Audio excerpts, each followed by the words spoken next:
Welcome to slide review. Today we are going to go over some of the genitourinary kidney lesions in particular. I split this up into 2 lectures, so we'll go over the second half next week just because it was a bit too much to cover in 1 week. As always, we start with our standard disclaimer. Any questions during the lecture?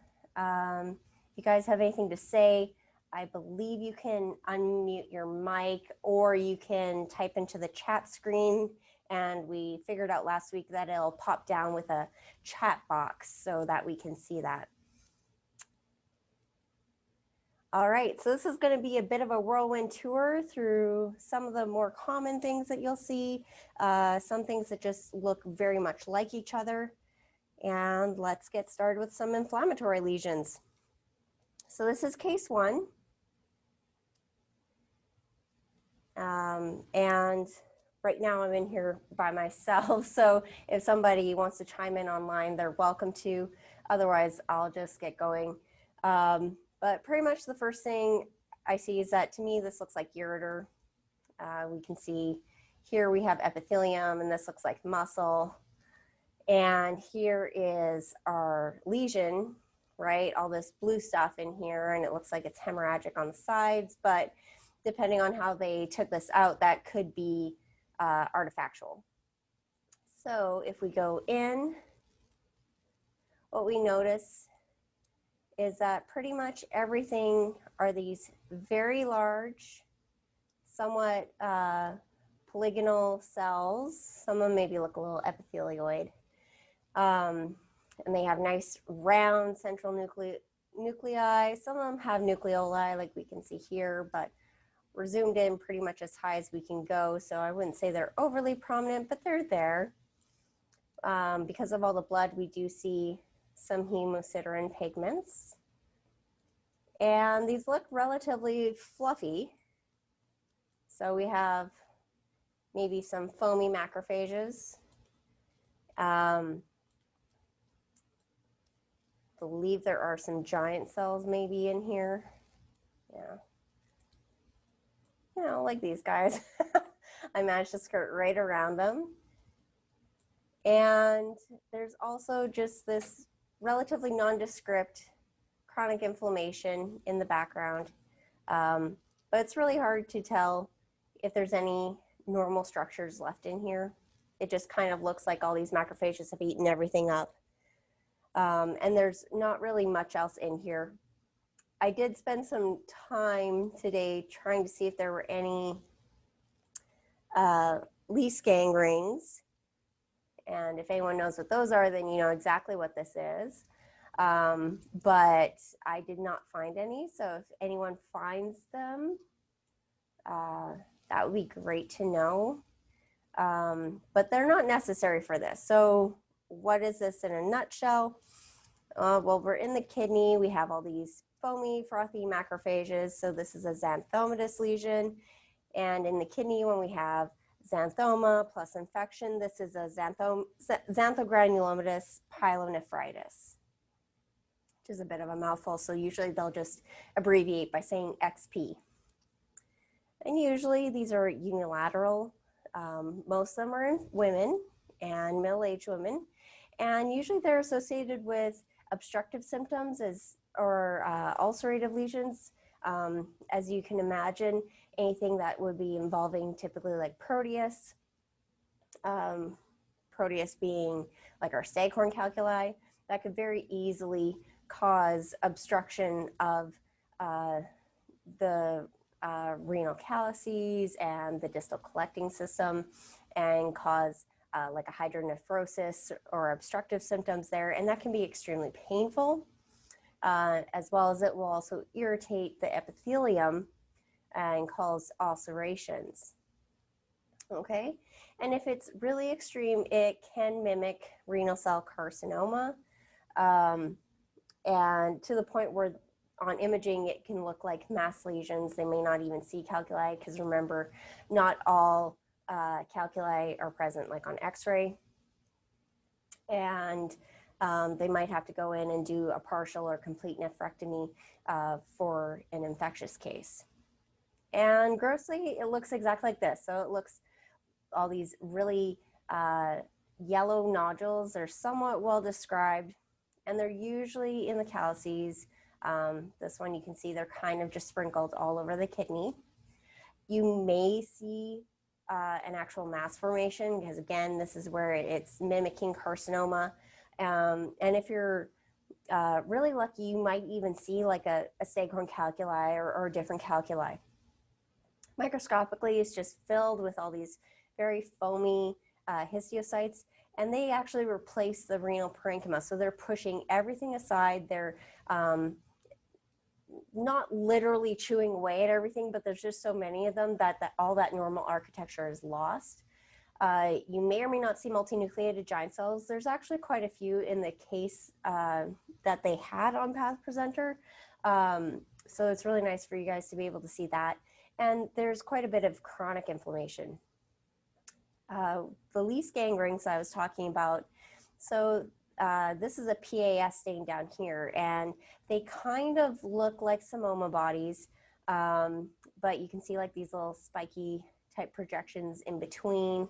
So they're not exactly like that, and they're often confused for parasites, and parasites would also be PAS positive, so the cuticles of parasites. So it's something to keep in mind, but whereas parasites could have a background of inflammation, it wouldn't be this xanthogranulomatous background.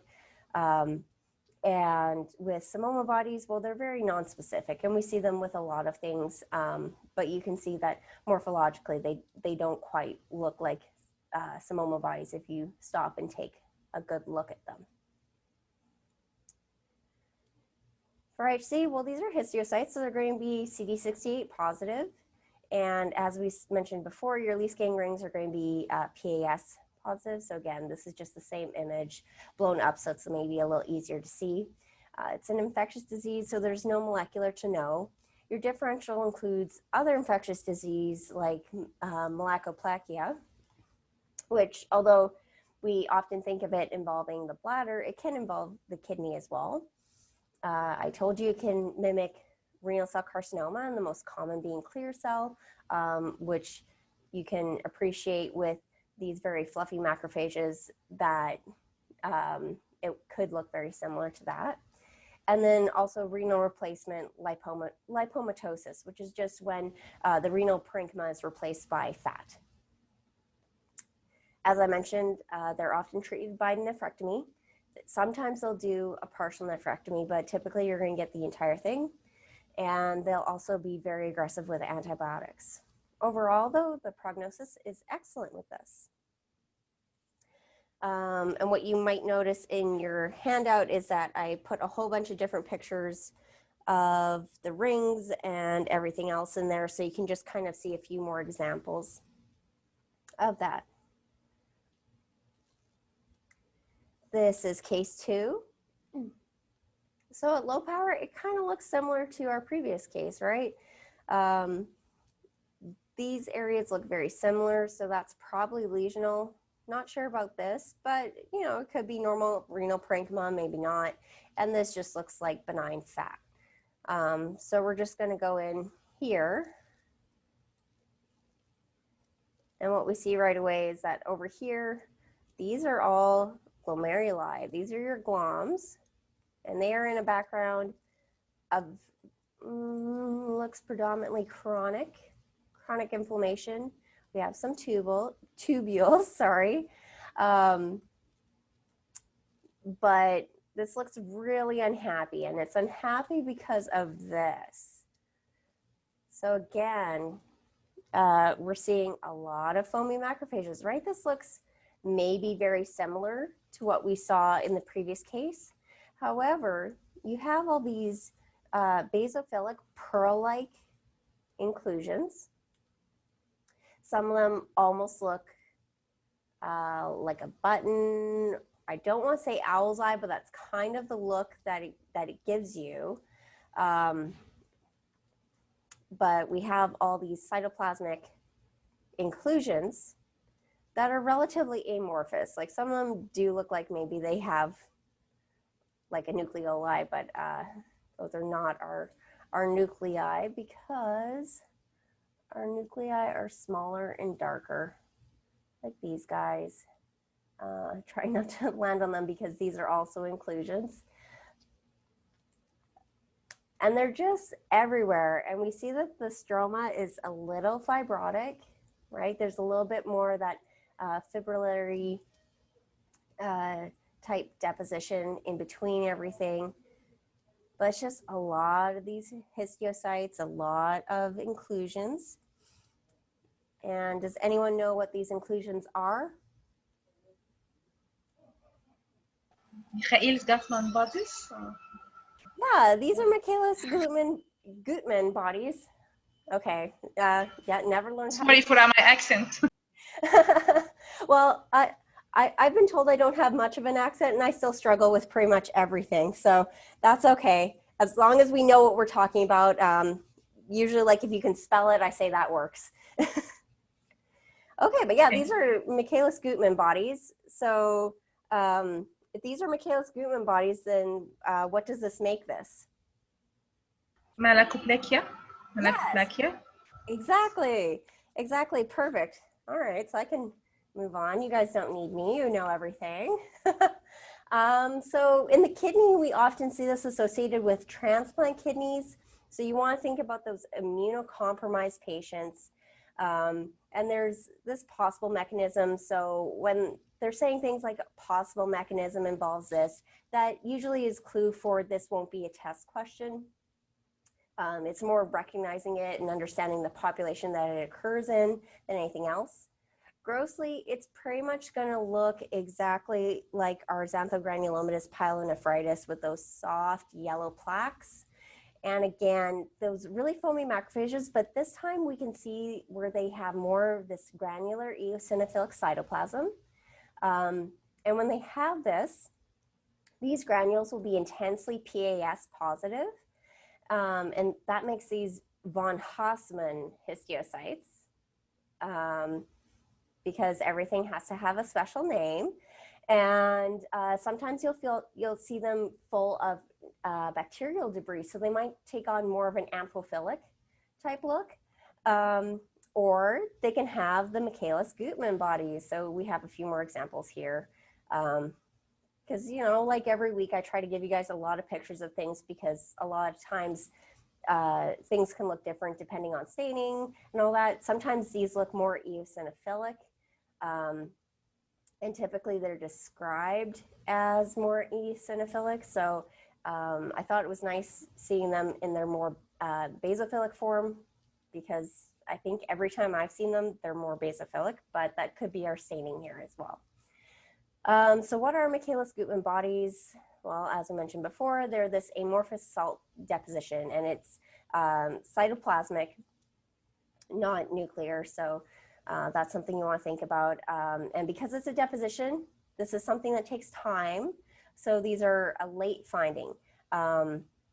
So when you see that, you'll also often appreciate those increased fibroblasts and collagen deposition like we did in our case.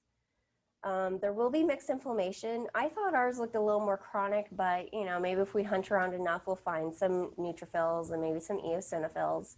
And you may or may not see multinucleated giant cells with this as well.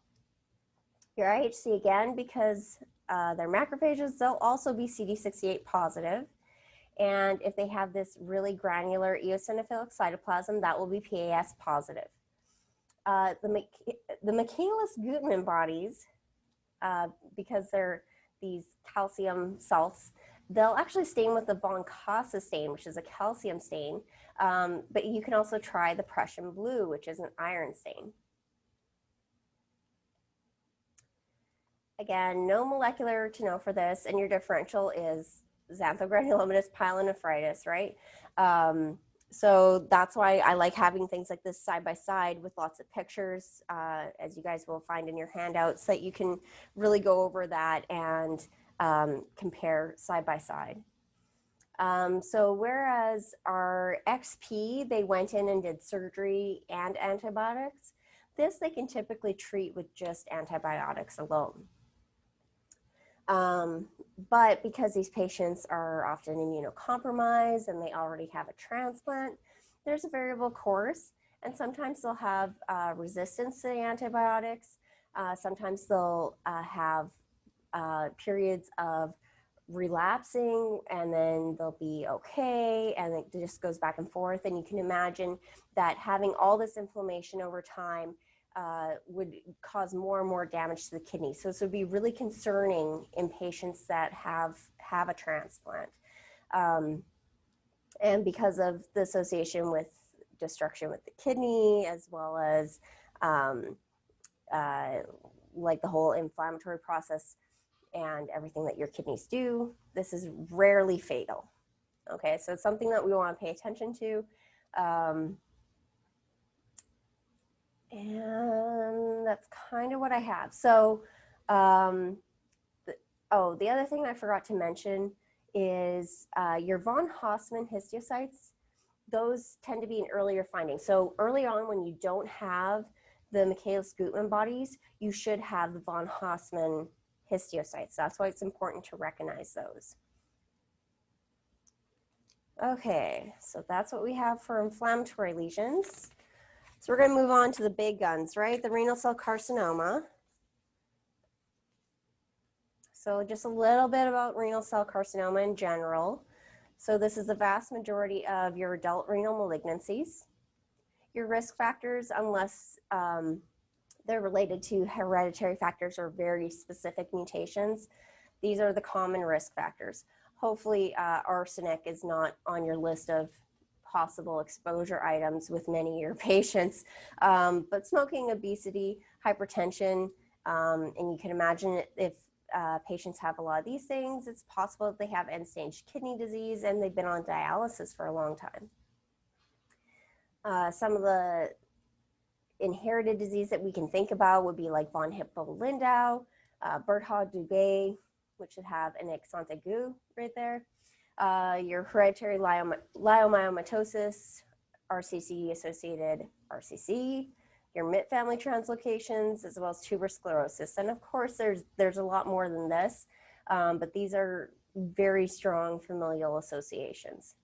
And even though we will describe a lot of different gross findings, I will tell you that renal cell carcinoma likes to be a great mimicker, and they like to look like each other. So even though you can be usually about 70 to 80% sure on gross examination what you're looking at, I have seen cases where you're convinced this is clear cell and it ends up being papillary, or you think it's like an oncocytic tumor and it ends up being clear cell. So just keep that in mind when you're grossing. And of course, we can't look at RCC without looking at the ISEP nucleolar grading system. And I know these pictures are really small, so I could only find a couple last minute photos that kind of just show you the variation from ISEP 1, which they're very small, nice dark nuclei. You don't see nucleoli. I mean, like you have to be at 40x. And they'll be very small, very basophilic. Whereas with your grade 4, this is when you start seeing, like, I don't know, is this like a cloud? Is it popcorn? And these are like your normal size for comparison. So you start noticing that a lot of your tumors are going to be in the mid-range. So pretty much it's what do you see at 10x and what do you see at 40x. So if you see the nuclei without trying at 10x, that's grade 3. If you don't have the bizarre nuclear pleomorphism. Whereas if you don't, but you see them pretty much everywhere at 40x, then that's a grade 2. And obviously your grade 1 and grade 4 are going to be your outliers. And with that, this is case 3. No takers? All right, so we know we're in kidney because I told you we're in kidney. And this looks really blue. And maybe there's some serum here. So maybe it's bleeding. And if this is likely lesion because it looks like it's It's somewhat well circumscribed. Maybe there's a capsule there. It looks kind of pink, like someone took a pink marker. Then I'm going to anticipate that this is likely your normal tissue. So let's just go in and take a look at that. And obviously fat over here. All right.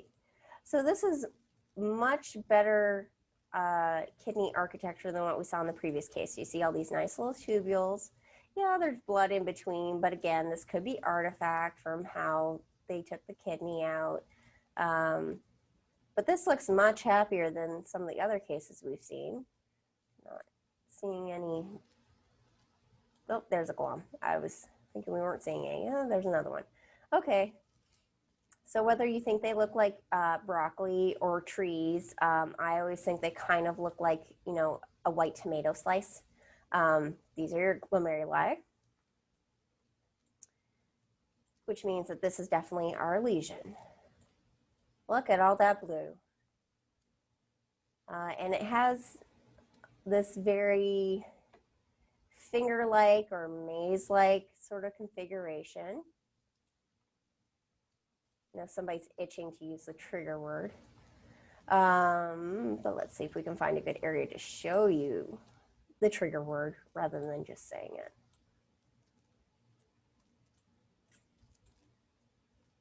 Give me something that's not serum. I don't think it will. Okay, well, oh, maybe this. The staining's not great, but what you see is that this is somewhat fibrous, and we have some vessels that are lining up inside, and that's what's giving us all this serum in areas where it's dilated.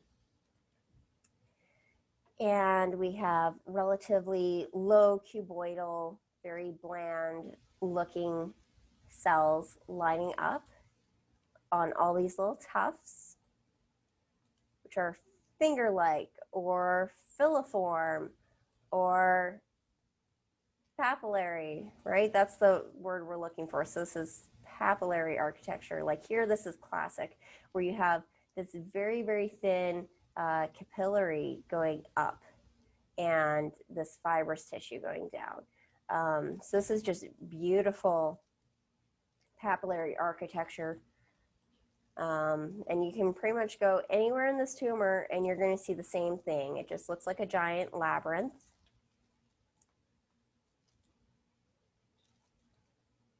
And again, it doesn't really matter where you go.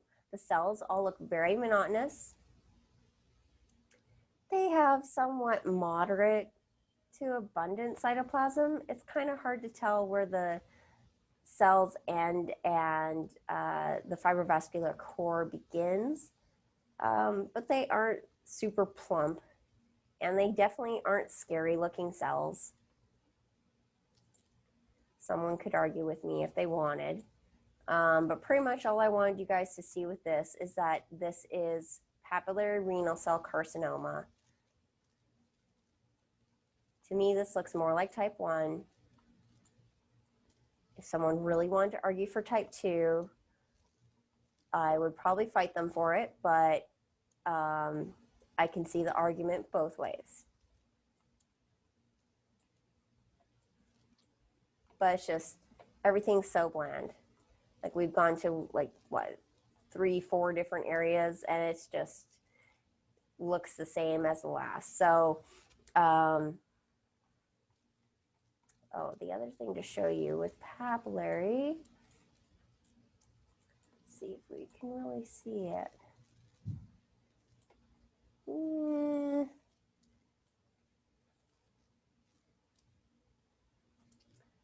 Well, it's well circumscribed.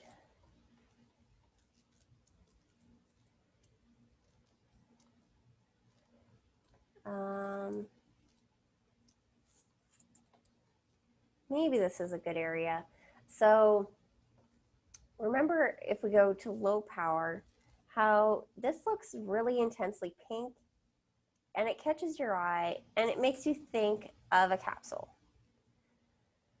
But then when you go to higher power, it's really just somewhat nondescript stromal tissue, and not really great for a capsule, right? Because a capsule should be the same everywhere. In some areas it's thin, some areas it's thick.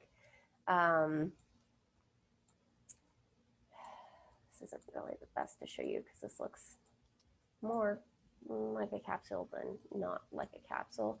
But what I'm trying to show you here is pseudocapsule, which is often associated with papillary renal cell carcinoma. Maybe this is a little better. So you can see that the normal tubules, so this is another tubule if we go up to higher power, and these are all the way through. So if this was a true capsule, you should not see these in here, okay? So this is probably a better area. But this is pseudocapsules, and you can still see that this is relatively well circumscribed. And this is your papillary renal cell carcinoma. All right, so they account for almost 20% of all your renal cell carcinomas, so that's a good chunk of them. They occur predominantly in your older middle-aged to elderly adults, a little more common in men, and they're often unilateral, but they're more likely to be bilateral or multifocal than all the other renal cell carcinomas combined. And most of them are sporadic. So even though there is some association with familial syndromes and mutations, most of these are just sporadic. The triad that's associated with PRCC is flank pain, again, because you have this mass, it's expanding, could be obstructing. The kidney doesn't like that. They're very bloody because of all those fibrobascular cores. So the patient can present with hematuria, whether that's gross hematuria where the patient can see it, or microscopic where you can't see it, but you can pick it up on urinalysis. And they might just have a mass lesion that they find when they're looking for something else or they're doing some screening. For your familial type, it's either PRCC type 1, so not type 2, so type 1 being the more bland type, or again, your Birt-Hogg-Dubé syndrome comes in, and I put all the things here that you should associate with Birt-Hogg-Dubé, but the biggest thing is knowing it's autosomal dominant. It's associated with other renal carcinomas like your chromophobe, oncocytomas, and it's all related to loss of function of the folliculin gene. Okay, so that's what all this means. PTX, if you don't know what that means pneumothorax. Grossly, they're very well circumscribed. Again, they have the pseudocapsule. And even though they say tan yellow to red brown, more often than not, they'll be red brown again because they're bloody. And they'll be very friable because these papillary extensions are extremely delicate. You can see cystic degeneration in them, like maybe there's a little bit here. Obviously hemorrhage, you can see necrosis, and you can see fibrosis. But if you see areas of necrosis and fibrosis, it's often less necrotic appearing on your slides when you're actually looking at that. So you still want to make sure that you're sampling interface areas that look necrotic as well. Don't completely take a section that looks necrotic, but you want to make sure that you're taking viable areas as well as necrotic areas. So again, this is more classic type 1. Again, the pseudocapsule, it keeps propping up, right? So the other things that we didn't really see too much were things like foamy macrophages. You can see psammoma bodies as well as hemosiderin, and the hemosiderin and foamy macrophages make sense if you have a lot of bleeding and it's been sitting for a while, then you can have that. The psammoma bodies, it would have to be really chronic, and again, you don't always see that. You may or may not see things like edema. Again, it could be cystic, this related to the cystic degeneration, or it might not even be grossly cystic. It can be solid, it can be all kinds of things. Oh, Yeah, it can have clear cell change, but if it has clear cell-like areas, this should be very focal. And if it has sarcomatoid change, sarcomatoid change in the GU realm is generally bad. It's generally bad in most tumors. And this occurs in about 5% of cases. So we were talking about the type 1, type 2. So your type 1 is basically very simple, single layer, very bland, and low nuclear grade. So going back to the I subgrading, this, you're looking at things that are grade 1, grade 2, okay? Whereas your type 2, so here type 1, very bland, not scary. Your type 2, you start seeing pseudostratification, you start seeing a lot more cytoplasm, and your nuclei become a lot higher grade. If you were looking at a lesion that has psammoma bodies, you're less likely to see them associated with type 2. I will say that a lot of lesions will have mixed between type 1 and type 2. So it's pretty much like what's the predominant finding. Like if you had like 20% type 2, you should call it like type 2 kind of thing, because it's what's the worst case scenario. Whereas if you had like 2% of the tumor was type 2, I'd probably let that go. So your stains, CK7, Amicur, and your, those are kind of the main ones actually. You can use things like PAX8, PAX2. Those are really good for, is it kidney differentiation. But a lot of these other stains, you're honestly not going to use. Your CK7 and Amicur are going to be your most common one. Keratins to make sure it is a carcinoma. But I can't honestly say that there have been many instances that I've seen where we get into doing like CKIT as Vimentin. We're just going to ignore that. And glycogen, right? Because what doesn't Vimentin stain? Your negative stain, so if you decided that you just wanted to see, okay, WT1, like is this maybe some sort of funny Wilms tumor? Is this like MIT translocation? That's your TAF3. Calcium, carbonic anhydrase 9, carbonic anhydrase 9 may or may not be positive in this, but you'd really only want to consider that if you were in an area that had clear cell type change, since we associate carbonic anhydrase with both clear cell renal cell carcinoma as well as clear cell papillary renal cell carcinoma. So molecular, lots of things to look at. Remember, most of these are sporadic, but things to remember are gains of 717 as well as MET mutations. Those are your big ones, as well as losses of Y and X. Other things you can see as well with type 1. Type 2, things you want to think about would be like your CpG island methylation, loss of CDK-N2A tumor suppressor genes, but pretty much type 2 is a mixed bag and it gets anything and everything kind of. What you should not see are things like TP53 mutations or a loss of 3P. Your differential is actually quite large, so you want to think about things that can have papillary features, things that can have cystic features. Is this one of the other like congenital lesions like meninophthic adenomas? Keep that in mind for next week. That's a bit of a hint there. And what do they do for these? Well, usually they can get away with surgery, so they'll do radical or partial nephrectomies.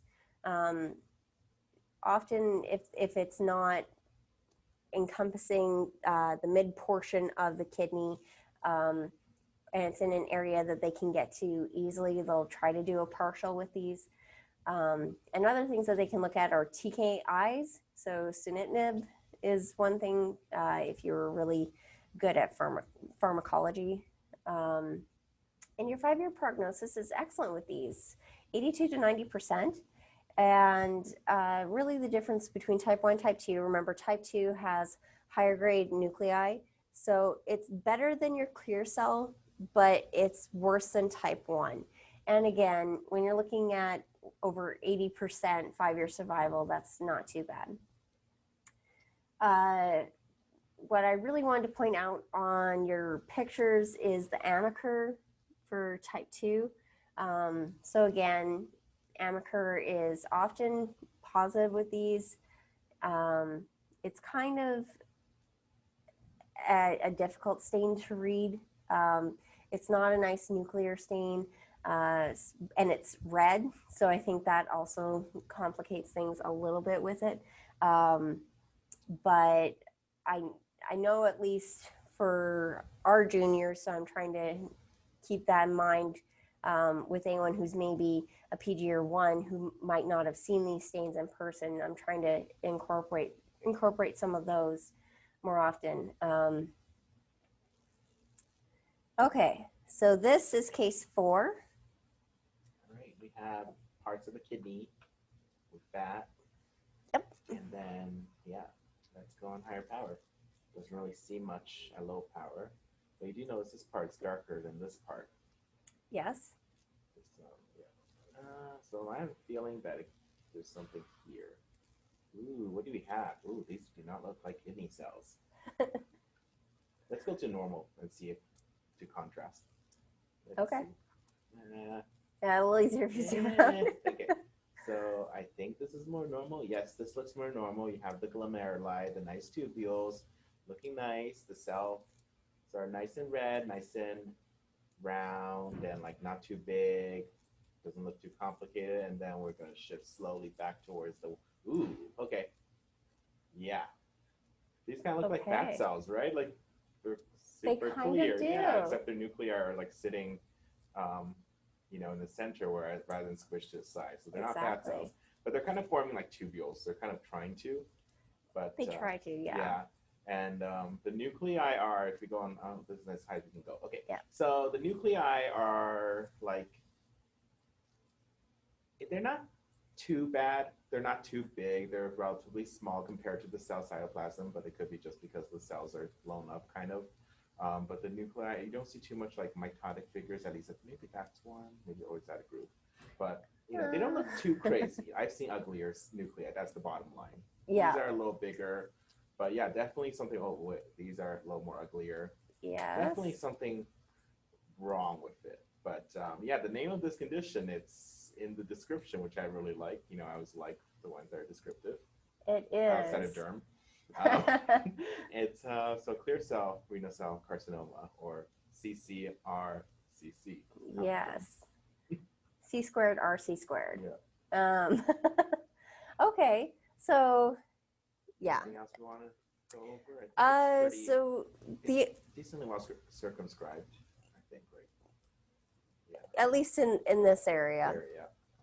Other things to look for with clear cell is it always tends to form like these nested areas that are separated by these very thin fibrous septae. And the vasculature actually forms chicken wire pattern. Let me see that. You kind of have to be at like mid power here. Yeah. So if you start going through, I'm trying to make sure I'm not stepping on cords and whatnot. Yeah, like there are some areas in this that look like it. Maybe a like here. That is chicken wire. This is chicken wire. And there's really only a very small amount of conditions. Oh, look at those nuclei. Here's some ugly ones. Yeah. And even the cytoplasm is not as clear. So those are ISEP4, and you notice how the cytoplasm is more pink.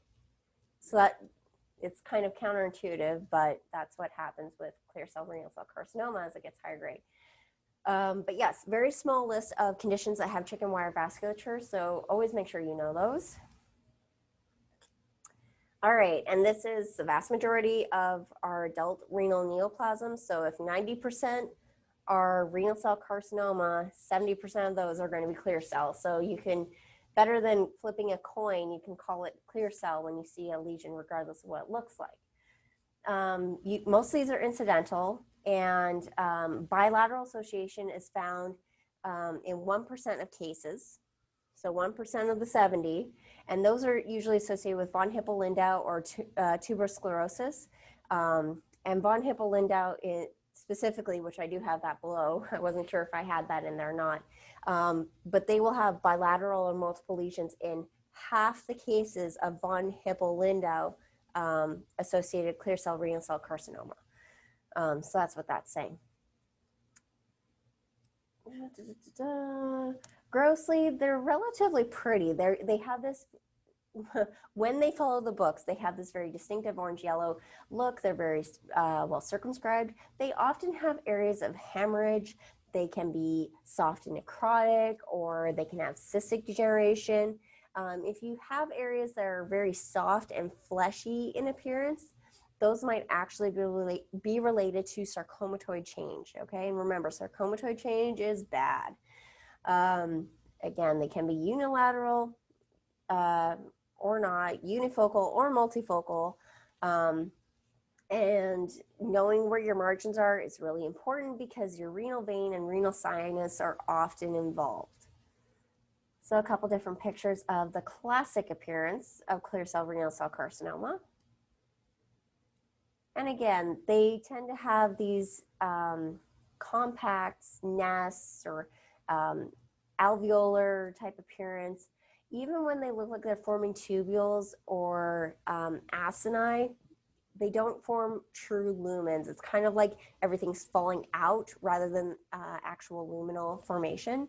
They can even have papillary architecture. So you'd have, again, those fibrovascular cores, but the cells would look like the clear cell carcinoma cells instead of the papillary renal cell carcinoma cells. Again, they should have distinct cell boundaries, but not as prominent as some other lesions that we'll see later on. And they should be about twice the size of a normal epithelial tubule cell. Now, in this case, we had kidneys side by side, but depending on the sections and how the lesion is taken, like, for example, if they do a partial nephrectomy, you might not have a lot of normal to look at.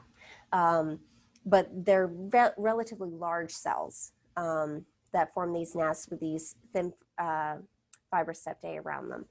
Again, the chicken wire vasculature is relatively characteristic, and they can have a lot of other features. And I don't think any of those I saw in our case, so they're just things to keep in mind again. Yes, and some of them can have this pseudopapillary architecture or even like a micropapillary type architecture because you get like the cell dropout. They have this loss of cell adhesion. For your stains, your carbonic anhydrase 9 is going to be diffuse and membranous in almost all your cases, but again, it's not perfect, so don't rely only on it. And you can use things like your pancytokeratin is usually pretty good. Again, your PAX8, PAX2 to determine is it renal origin. And your CK7 will be negative, but in those really high-grade areas, those very eosinophilic areas with the more atypical high-grade nuclei, you can have some focal staining with CK7, but it should not be diffuse. Amicur will be negative, and everything else is pretty much just ruling out things in your differential. For your molecular, you can have an activation of the von Hippel-Lindau gene, which is on chromosome 3p. You can have upregulation of HIF, and there's a lot of other mutations that you can see. Obviously, with high-grade clear cell carcinoma, you're going to look at a poor prognosis regardless of what mutation it is. Your differential is going to include a lot of your oncocytic type lesions as well as clear cell lesions or clear cell change, because you can have things like smooth muscle proliferation and lipomatous areas. You want to think about things like, is this maybe an epithelioid AML? And that's like the main aspects of your differential. These are usually easy to pick out, but once in a while you have features that just kind of make you pause and think about some other lesions. Again, they're going to do a radical or partial nephrectomy.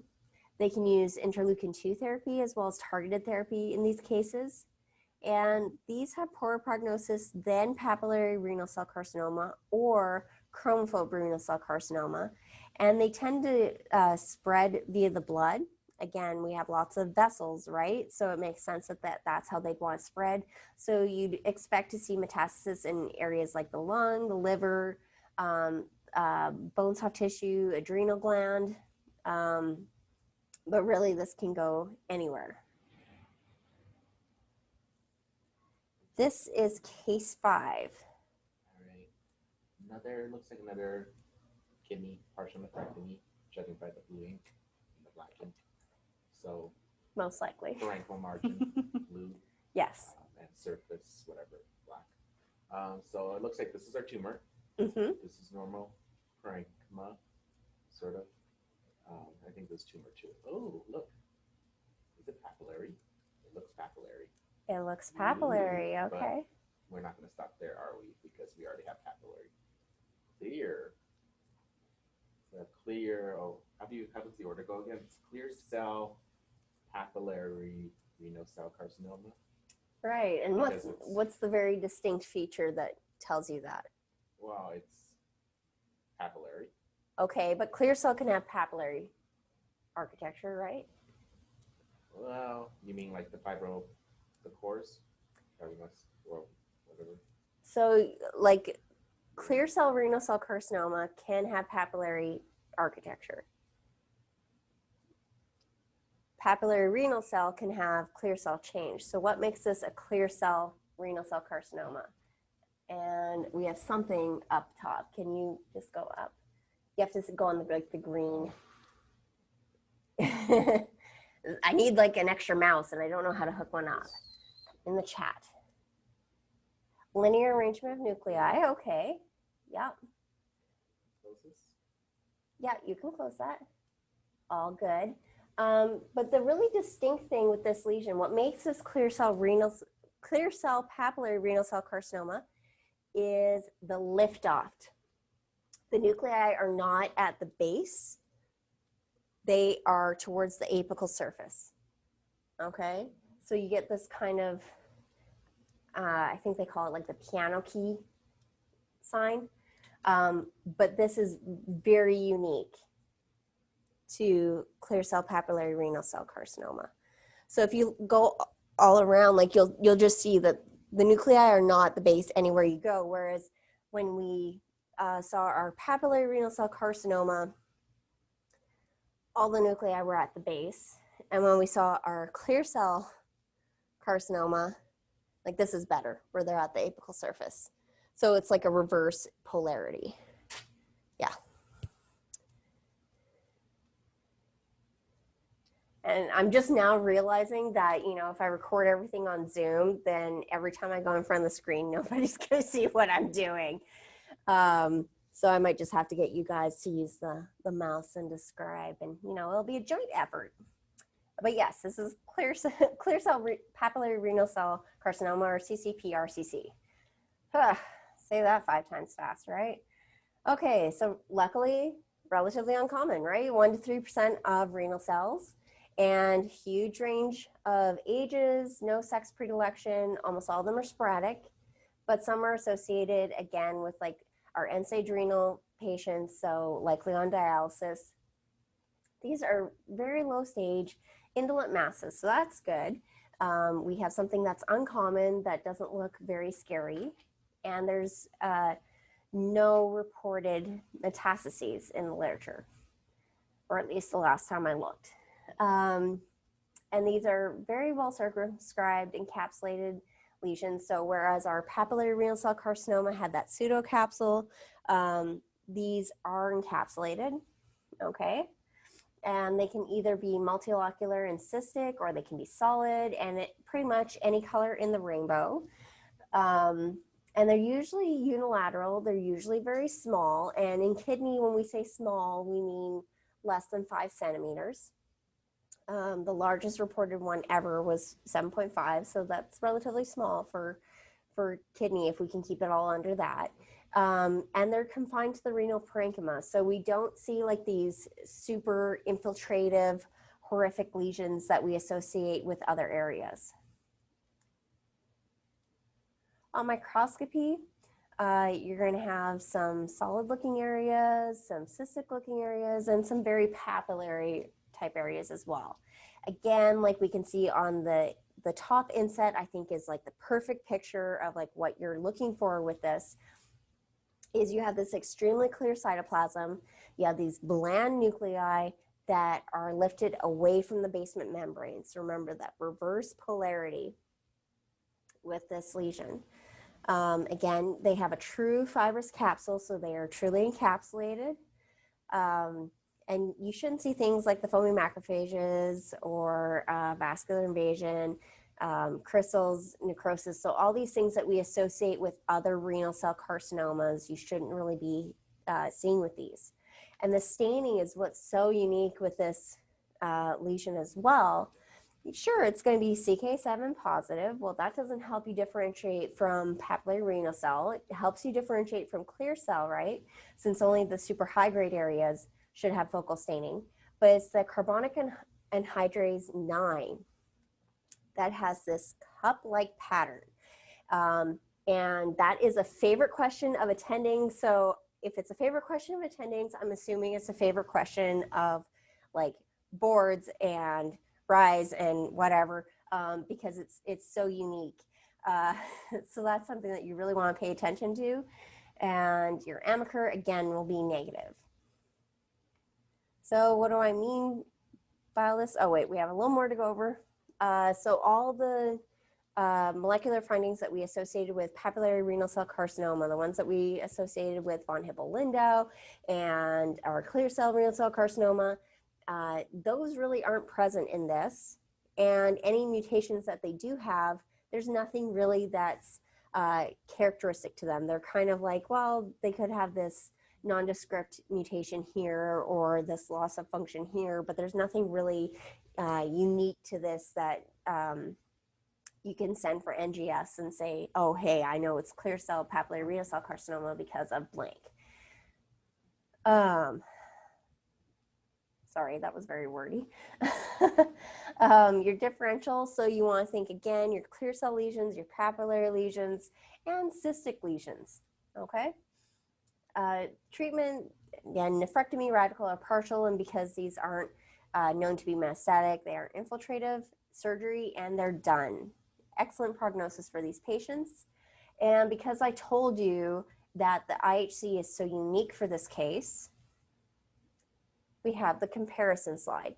So on the left, this is clear cell. So when we say diffuse membranous pattern, this is what you should see, where it's going completely around these clear cells versus the cup-like pattern. So what you see is you have membranous staining that goes around the sides and bottom of the cell, but the apical surface up where you're typically seeing the nuclei, that should be negative. So this is the cup-like pattern that they like to ask about. All right, and this is case 6. Okay, more kidney with something in the middle here. Let's take a look. So before going too high power, you notice it's very pink. Yes. It's very pink. Very cysticky, but mostly very pink. There seems to be a lot of stroma, but I think these tumor cells are these sort of cells sitting up here. That is exactly right. And yes. They're very pink. They have these granules that are very, you could describe it as oncocytic. You could.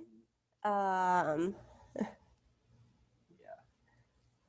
And the cell nuclei looks relatively bland. It's kind of hard to tell. Some of those are low. I think these are some processing. I think these ones are better. Oh, here they're better. They're relatively bland looking, not too bad. But the cytoplasm is really the key feature here, I would suppose. Oncocytoma? So you jumped the gun on me. And this is a good point because this means I actually have to go back and fix your handout because this isn't in your handout. But it is in the slides, so I just have to add it. And I was moving stuff around between the two, so probably what happened is it was in a different table. but good for picking up where the lesion is. So what is the overall architecture of this? Cribriforming. Cribriforming, okay. We don't use those kind of big words in GU, so I see the chats going off again.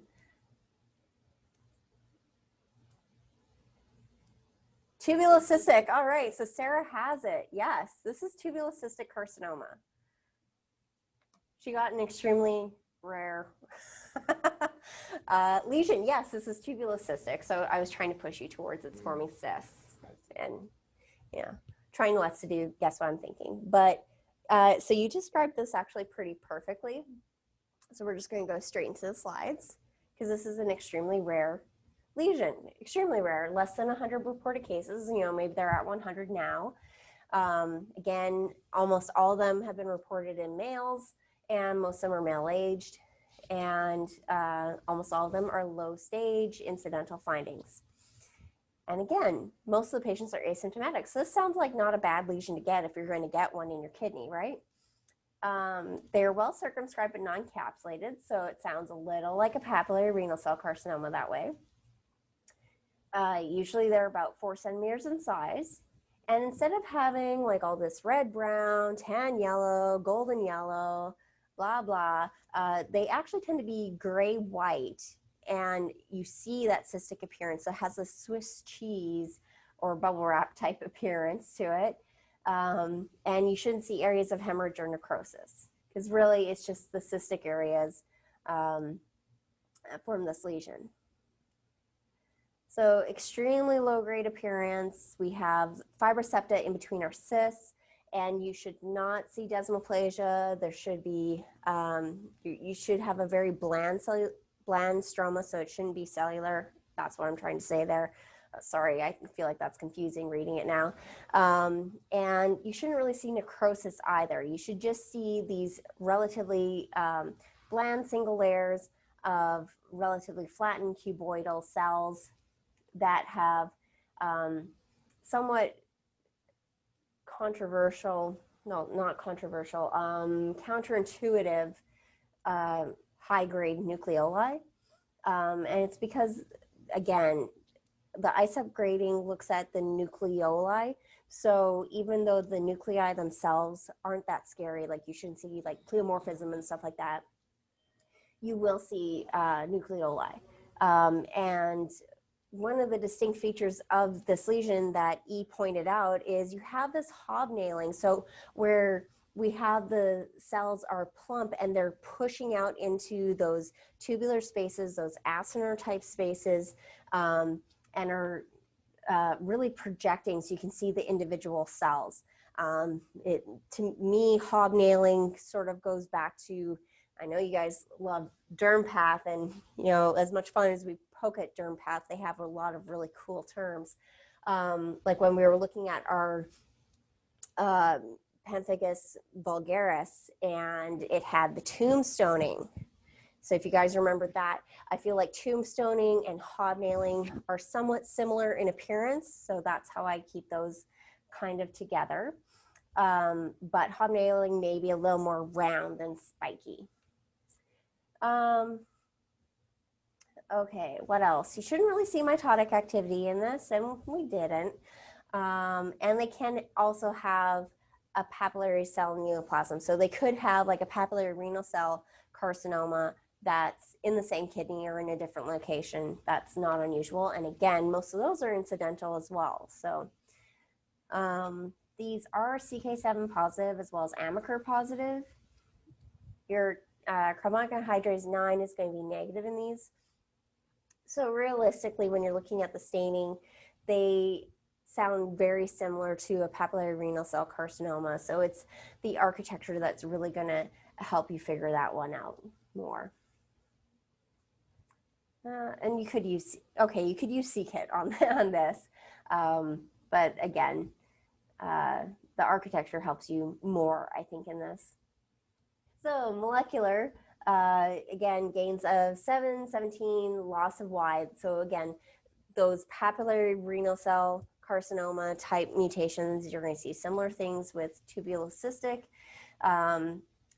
They also have things like the ABL1 and PDFGRA mutations that are found in over half of them. But these are such rare tumors, you know, you may, like whether or not you see those molecular aberrations, I would feel more confident having the architecture along with the common mutations and negative specific ones like the ABL1 and PDFGRA to still call it this than if all you had was like the mutations, but it still kind of looked like a papillary renal cell. I don't know what I'd do in that instance. If someone has more experience with that, that'd be great to learn from that. So things that you want to differentiate this from include things like your MES tumors, so your stromal tumors like adult cystic nephroma or your pediatric cystic nephroma. Again, your hereditary leiomyomatosis and RCC. Lots of cystic things, as well as your mucinous tubular spindle cell neoplasms. Treatment, not too surprisingly, they're going to do a radical or partial nephrectomy, and they don't really have targeted therapy. They've seen some response to TKIs, like we saw with other lesions, and some mTOR inhibitors as well. But with these being so extremely rare, there's not going to be a lot of data to see what really works in them. These are low grade despite their nucleoli. So they have excellent prognosis with rare recurrences, and they have rare distant metastases and rare death from disease. So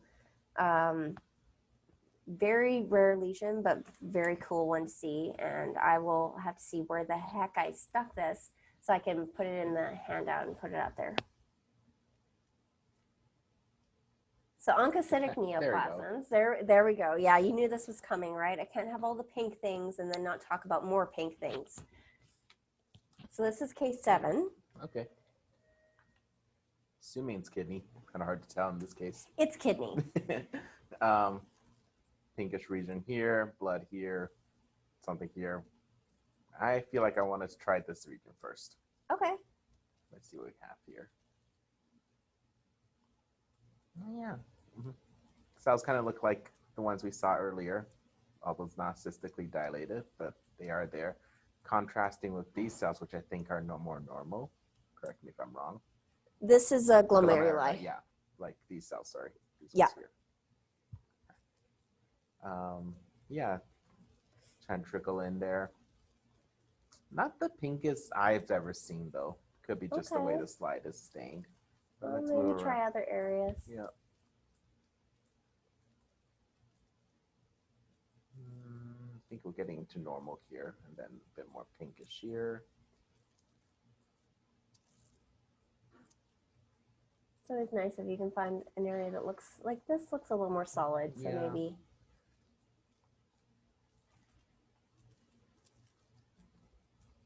Yeah. Yeah. Just a little more purplish than. A little more, yeah. Pinky purple. Yeah. Usually, like on fresh stains, it's like a lot pinker than this. That's true. We don't know how old these slides are. Yeah. But yeah, this would be the oncocytoma we're looking for. Yes, this would be the oncocytoma you're looking for. Kind of falling apart here. But it's pretty well circumscribed. Yeah. Relatively speaking. Just draw them. Well circumscribed, no capsule. Well, this part's kind of weird though. Maybe it's just the stain. Just looks more oncocytic than normal. But it could be just how it's projecting. No, because it looks more oncocytic on my screen as well. Okay. Yeah, Okay. I don't know if it's their staining because it is a little different from the actual tumor, but it's confusing. It is. But yes, this is oncocytoma. So again, a relatively uncommon renal tumor, 4 to 7%, so 5%. Middle-aged adults, most of them are men. And again, usually incidental. Isn't it nice having all these incidental tumors that don't really bug anybody? Again, this can coexist with renal cell carcinoma, so you want to keep that in mind, and you want to make sure that if you have multiple nodular areas or areas that look different, that you're sampling those. Oncocytomas are often associated with Birt-Hogg-Dubé. Haha, and there I have the accent aigu. So that's the little flippy sign thing on top of it. It's the little flippy For those sign on of top you of the who E. are not French Yes. Canadian. Yeah, so it's French, but yeah. Anyway, it's the exact same write-up for Birt-Hogg-Dubé that we saw on the previous slide. So if you already took your notes on there and you're like, I got this, then don't worry about doing it on this as well.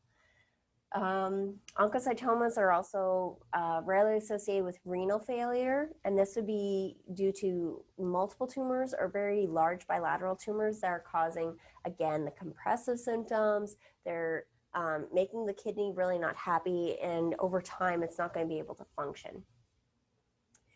Grossly, as we described, they're well circumscribed, they are unencapsulated, and they're usually described as this mahogany, brownish yellow color with a central stellate scar, which I think you can kind of appreciate the scar in the picture up top.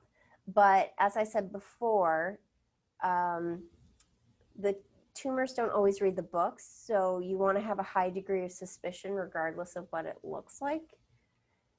Usually if they have a scar, though, that puts you definitely more in the oncocytic range because you don't really associate scars with other renal cell carcinomas. But if you don't have that and you just have the color, you want to broaden your differential a little bit based off of your gross exam.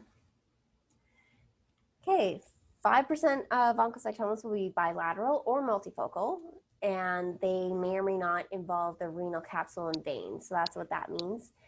And they may or may not have some hemorrhage or necrosis, but you pretty much don't really see that. On microscopy, this sounds very similar to your clear cell renal cell carcinoma, but instead of being clear, they have these intensely eosinophilic granular type cytoplasm. And what you'll see is like around your nuclei is you can get this clearing or halo around that. And that's pretty much like the only clearing you're going to get in these lesions. They do love to have some degenerative atypia. So everything will look very bland, very monotonous, and then you'll get to an area that kind of doesn't look like maybe it's totally together. It looks like maybe it's falling apart, and the nuclei will be really bizarre. But it still will have like not very distinct cell borders. The cytoplasm will roughly still be the same as everything else. So just keep that in mind and don't let it scare you into saying something more insidious. You can have vacuoles present if it's near fibrosis, so near that central scar. Of course, you can have cystic change if it's been there for a while and it's degenerating, again, related to that degenerative atypia. And you may or may not see samoma bodies. Your stroma is either going to be myxoid or hyalinized. It's not too often that you see it where it's both. It tends to be one or the other. There can be capsular invasion as well as perinephric fat invasion, and rarely you can see vascular invasion, but you still want to look for it, even though, you know, by definition, this is a relatively benign lesion, right? You can see the oncoblasts, and the oncoblasts are those extremely small cells that don't have a lot of cytoplasm. So everything around it's going to have a lot of that really eosinophilic cytoplasm. And these don't really have a lot of that. But they're kind of like they're too much cytoplasm for you to think lymphocyte, because the nuclei to me kind of looks more similar to a lymphocyte where it's like really, really dark. But they're not going to be as big as their friends around them. What you should not see, finally, is you shouldn't see papillary pattern, you shouldn't see clear or spindle cells. Don't really see necrosis, but remember, it's a rare finding. And perinuclear halos, well, no, I think they kind of are kind of halos. Like E, I don't know if you can take the mouse and kind of go over some of the halo type pictures that we have. They're not as prominent as what we'll see in something else. I think the top picture is better for showing some of the halos. This is the problem with me not having the mouse because I can't just show you guys. I wonder if we can set it up with more than 2 mouses. Anyway, 2 mice. And the central scar, of course, is going to be basically just stroma, and it's going to be surrounded by nests of those cells. So oncocytoma. Stains. All right. Huge list of stains. What's really important? You can have the dot-like staining with low molecular weight cytokeratins, strong CK7. Again, your c-Kit can be in there as well.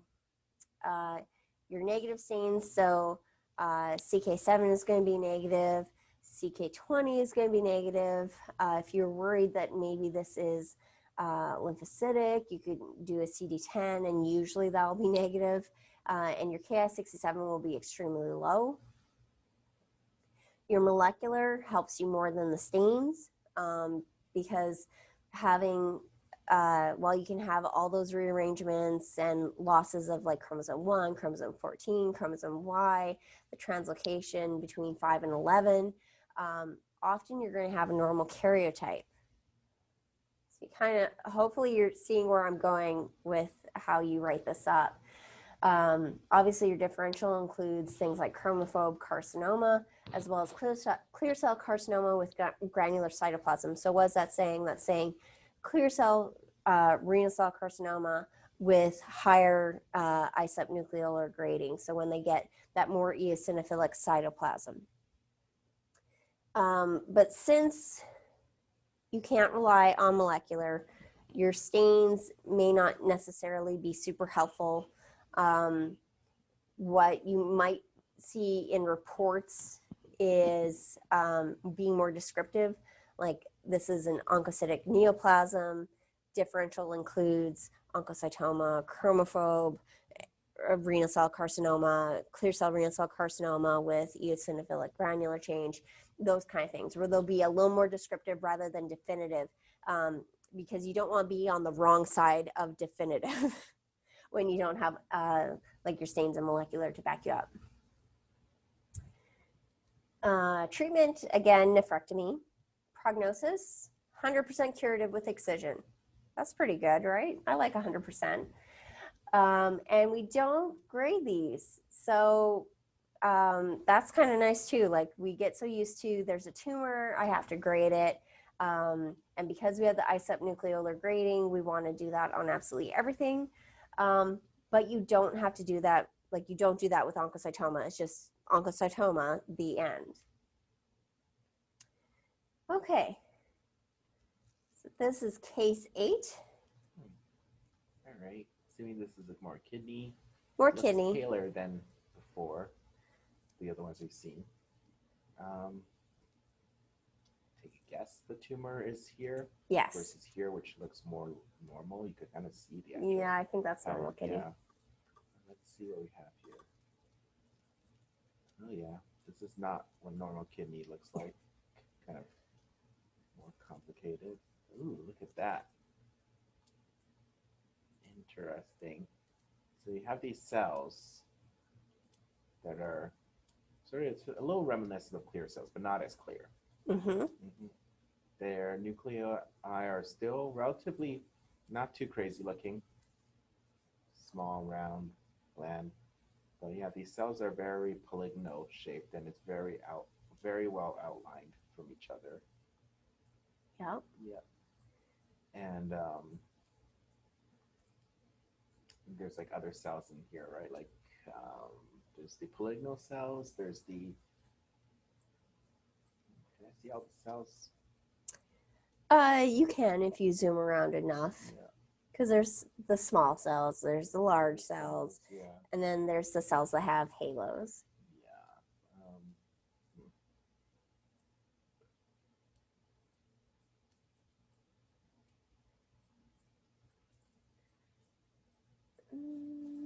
what I'd like to see that I'm not seeing super obvious is, let's see if someone else picks it up.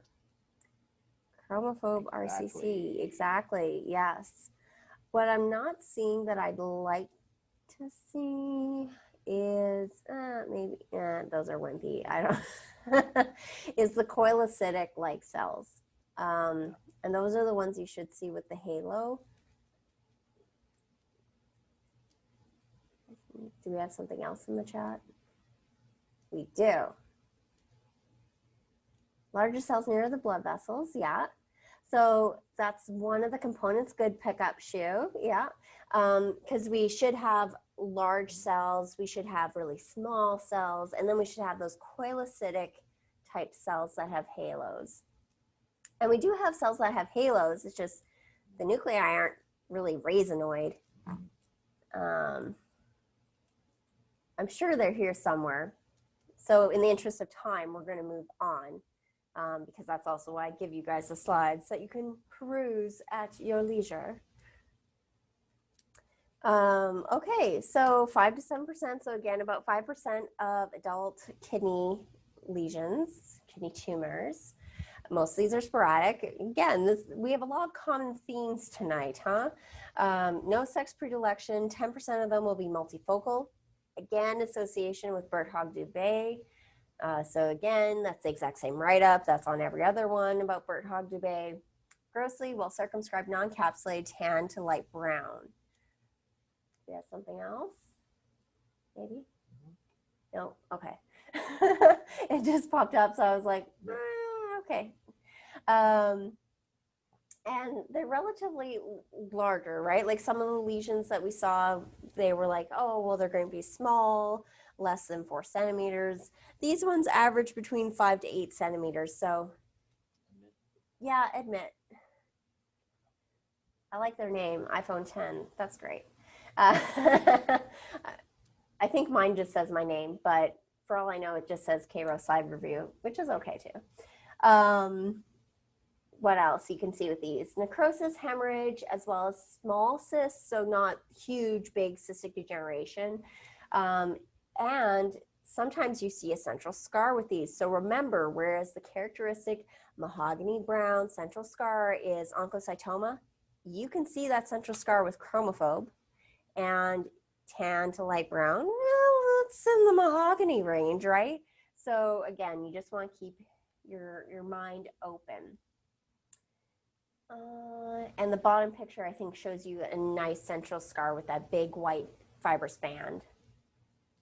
And then another little scar kind of beside it. Okay, so these are probably the top picture maybe is a little better for showing some of the clearing, but that's okay. So pretty much what we have is these polygonal cells with these very distinct borders. They call these, they're like pseudo vegetable cells, okay? If you remember Biology 100, where they went over like the cell wall in the vegetable cells. And the reason they have this is actually due to retraction of the cytoplasm. So it's really like an artifact. And a lot of the clearing that we see with a lot of lesions in pathology tend to be related to artifact. So that's something to keep in mind. So the 3 types of cells that we were talking about, your type 1 are your very small cells. So they're going to have a very solid or slightly granular eosinophilic cytoplasm. And again, they'll be much smaller than your type 3 cells. So your type 3 cells are what you're going to see like in the bottom picture. That's almost all type 3 cells, right? They're very big. They almost look like foamy macrophages, right? They're so huge, but those really distinct cell borders don't fit with macrophages, and they still have this reticular pattern as well. Type 2, do we see any good type 2? Maybe it's almost in the center of the bottom picture, where it's a little more raisinoid. It's not round and plump like some of the other nuclei. But what you're going to see with those is the perinuclear halo or translucent zone. So with oncocytomas, where they were saying, oh, you don't see the halos, well, you're still going to see some clearing. So it should not be as distinct as this. And oncocytoma will not have those racinoid coilocytic type cells. So that's the differential there. And the type 2 cells tend to have pale cytoplasm, but it won't be clear, okay? So you're not going to have clear cells with these. Again, the next point is talking about the coilocytic finds, which we've already talked about. You don't really see mitotic activity with these, and you usually don't see chicken wire vasculature. If you remember, that was how we described our clear cell renal cell carcinoma. And you can kind of see in that bottom picture too, like the vascular channel that's there, it's more robust. There is an eosinophilic variant, even though this is already an oncocytic or eosinophilic lesion. And the eosinophilic variant is that you're only going to have very eosinophilic cells. And I have a little note about formalin fixation in there as well. But these are relatively distinct, and it really is those the cell wall type appearance that really helps clue you into chromophobe versus oncocytoma. And having the coilocytes with the perinuclear halos also really helps. Oh my gosh, we have about every stain in the world listed there, right? Or at least it seems like it. So what we notice is that pretty much all the stains are going to be similar to what we've seen before. Yeah, we've seen our C-kit come and go with a lot of these different lesions, but DOG1 can also be positive with this. So just when you thought it was specific to GIST, here's something that it also will stain. Finally, something that Vimentin does not stain is chromophobe. Again, your Ki67 should be really low, and your molecular, well, most of the losses are similar to what you'd see with oncocytoma. The TERT promoter region breakpoints is a little more specific. We didn't see those with the oncocytoma, as well as your P53, P10 mutations. But so really there's a lot of stuff going on here, and you can also have NADH dehydrogenase mutations as well that cause a loss of function. If you have any sarcomatoid differentiation, and again, just to recapitulate for about the 10th time today, sarcomatoid features are bad. They're going to have different genetic abnormalities. And what else do we have? Your microRNA expression can be associated with progression, recurrence-free survival, overall survival. Again, just kind of like a point of interest. I think the histology and molecular findings are a little more of interest in regards to chromophobe renal cell carcinomas for studying. Differential, pretty much everything that we've seen already tonight. Treatment, not surprisingly, nephrectomy. You can have targeted treatments, and they will give targeted treatment as well for metastatic renal cell carcinoma. Prognosis, 5-year survival is excellent at 93%. Your 10-year survival is also really good at 89, 90%. And regardless of the ISUP grade, it doesn't affect the prognostic value. What does affect it are things like, our sarcomatoid change? Is there necrosis? Is there small vessel involvement?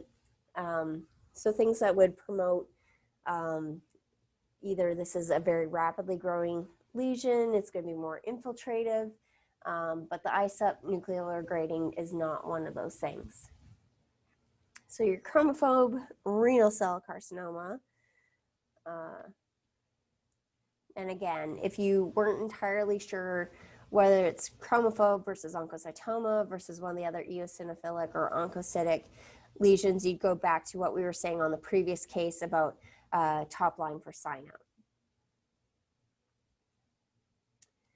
Okay, medullary carcinoma, I have benign lesions. This is not a benign lesion.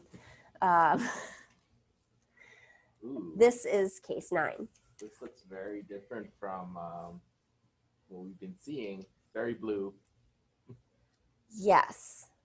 Very Doesn't really different, seem very to blue. be circumscribed. It seems to be all over the place. Well, there's not really much to tell about orientation about the specimen.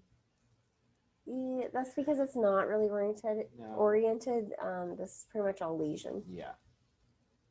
So let's take a look. Good feeling about this.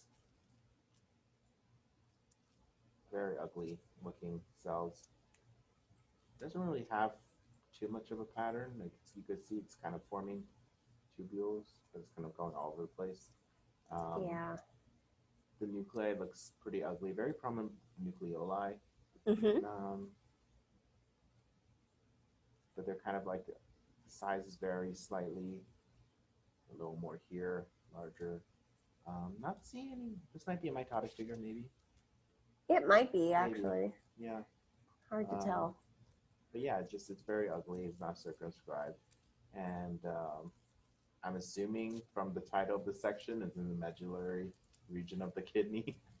Yes. Okay, but what about all these pink areas?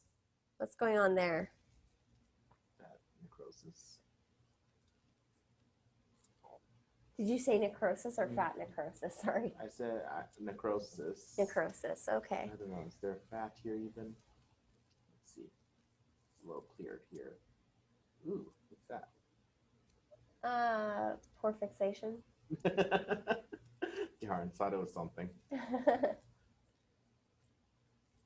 Because I think like when you get into these areas that look kind of more purpley blue, but you can't really tell what's going on there. Yeah. I'm not sure if that's like either like recent tumor necrosis or bacteria. It's really hard to tell. But one of the buzzwords for this is that this has geographical necrosis. So it has like these really like weird shaped areas of necrosis, and then you have islands of tumor everywhere. Necrosis. Yeah. Tumor. All right. Okay. So what's one thing that we'd like to see in this that I could probably help you out because I probably have annotations? I don't know. Do you have annotations? So what do you think this is? Like We're in the kidney and we're in the medulla. Renal medullary carcinoma. Okay, I like that. But what do we typically associate? Like, what type of patient do we typically associate with renal medullary carcinoma? That I cannot tell you. Okay. Does anyone online know without flipping ahead to the slides? That's okay if you don't, because that's why I'm here, right? Sickle cells, yes. Yeah, so we'd like to see some sickled RBCs. And I actually annotated a few areas. So I'm going to jump now because it took me forever. Okay, why is it? Oh, I need you to click on the slide. Yeah, thanks. So here's one area. So you guys believe me? Maybe those are sickled cells, some of them. I think I did 3. There's another area. And there's another area. And those 2 areas, the last 2 are really close together. But yeah, it took me a lot of hunting to find any. So I was like, it's not really fair. So if you're trying to find the annotations, when you're in the slides, you can either press the down arrow or up arrow instead of left and right to go between slides. Or you can select, there's show all annotations in one of the buttons up at the top of the screen in Path Presenter. So that's the 2 ways that you can find those. Because yes, it took me a while to hunt, so I wouldn't expect you guys to hunt. But yeah, so this is renal medullary carcinoma. It's maybe not the best example, but it is. It's relatively rare, and almost all of them, for some reason, occur in the right kidney. So I guess if you had a left kidney, you'd be really suspicious as to whether or not it's renal medullary carcinoma. I think that's what they're trying to tell us there. It's usually patients that have sickle cell trait, But you can see it in full sicklers. You can also see it in sickle beta thal. And they did not specify whether that was plus or minus for anyone who's like more into like hematology and whatnot. And that's as far as I'm going. Don't ask me more about that. Definite weakness of mine. Wide range of ages, but again, the mean is going to be under 30 years old, more predominant in males.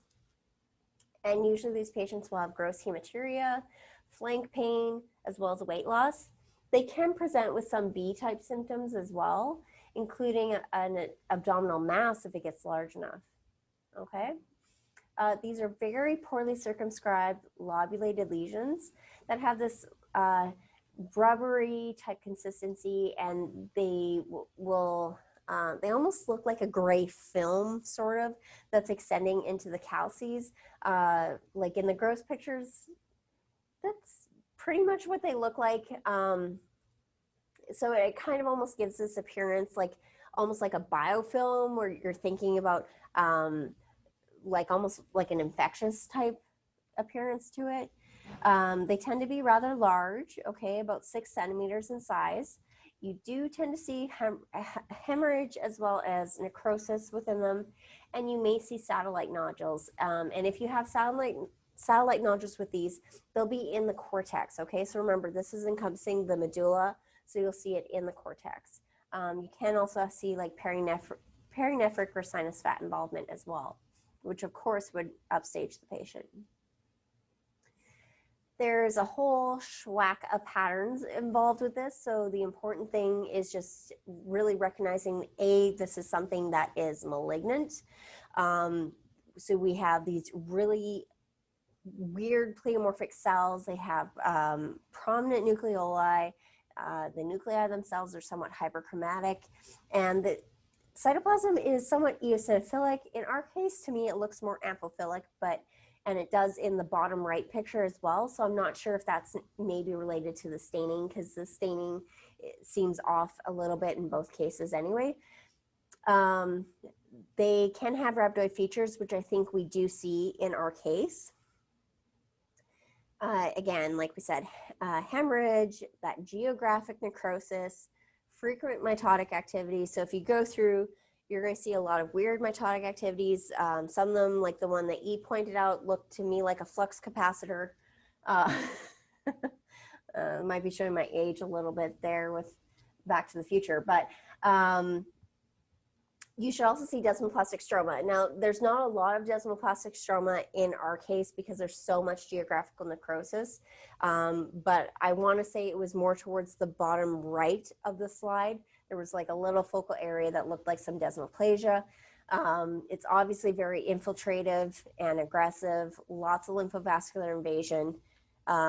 What's interesting is that you'll see intratumoral neutrophils as well as lymphocytes. These typically are found at the rim or edge of the tumor. Again, like in areas of the necrosis, you'll see a lot of that inflammation around those little islands. You should see sickled erythrocytes or drepanocytes, and it's kind of up for debate right now whether or not that's pathognomonic with these, but you tend to pretty much always see sickled cells when you have renal medullary carcinoma, or you dig into the history and you find, oh, the patient they have sickle trait, they're a sickler. So there's always that history. I shouldn't say always, but pretty much always. Your stains. So a lot of the things that we've seen today, like your CK7 is going to be there. You can have your keratins.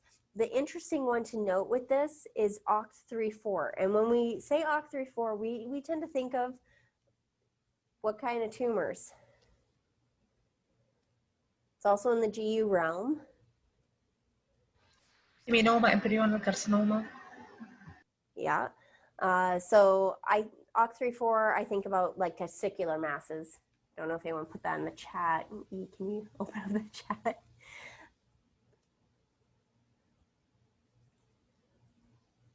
Yeah, seminoma, germ cell. Yeah, so we're in the testes frame of mind. And you'll have to click on the slide again, and it's going to zoom in and be all funny, and that's okay. because this is what we're talking about anyways, the stains.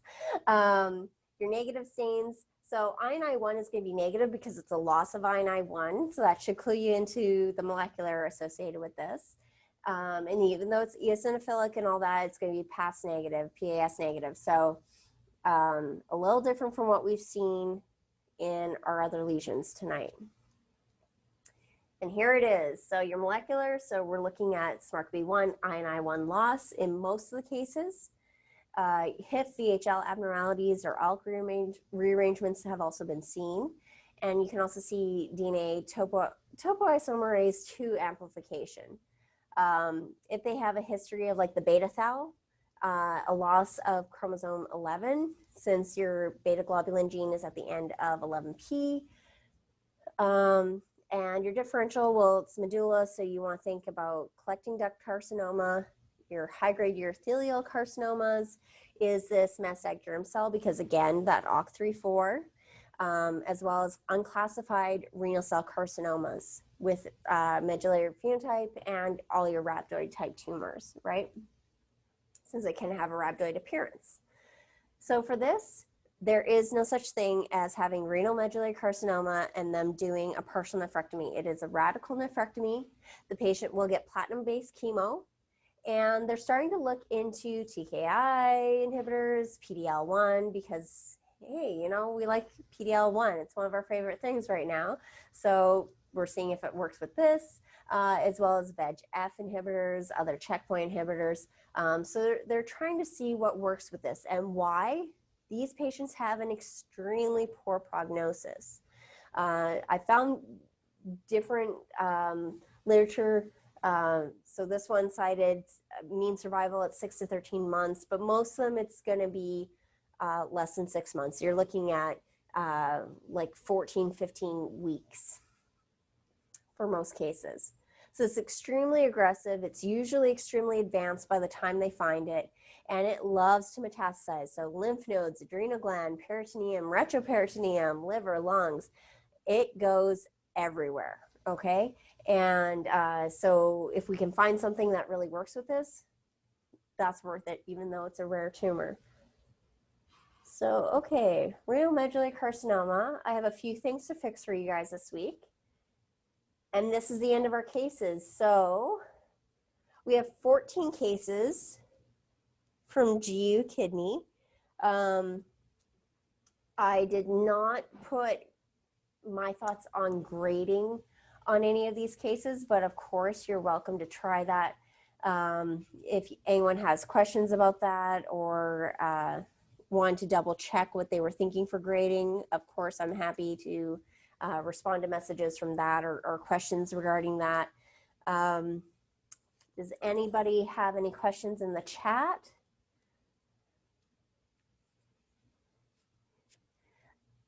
Sorry.